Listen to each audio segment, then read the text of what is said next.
All right, so welcome back. We're gonna just talk about record storage a little bit more. As far as storage, I would recommend not storing your records horizontally in stacks or in boxes. Um, it just it's not so much that the weight of the records in the pile is bad. It's more of when you're removing the records. That's when things are risky. You have a more tendency to bend them, potentially cracking them if they're brittle. But warpage, yeah, I know heat is mostly a detriment as far as warpage goes, but you know what? It's better not to store them horizontally. Let's store them vertically. Obviously, you can have them in kind of a bookshelf where you have access to the spine, or you can have them in like a bin when you have access to the top and the front as you're kind of fingering through them.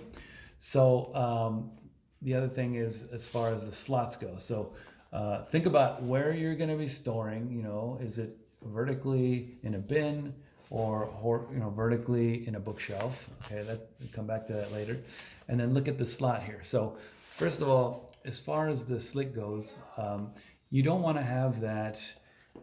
Just kind of want to imagine the way the record's going to be. If it's in a bookshelf, especially, you're going to be doing a lot of left and right sliding, and so tendency is that the record may slip out and start digging in and going against and splitting the spine, basically.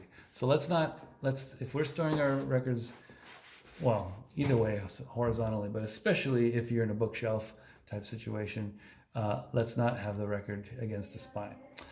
It's also not a good idea to have the record downwards. I just don't like what gravity does. It's just gonna unnecessarily put a lot of weight at the not so much the spine, but the bottom half of the record. Outwardly it's not good because the record's gonna slip out and hit the wall as you're taking or removing it from the bookshelf. So I think the best case scenario is having the slot upward, and then you're good to go.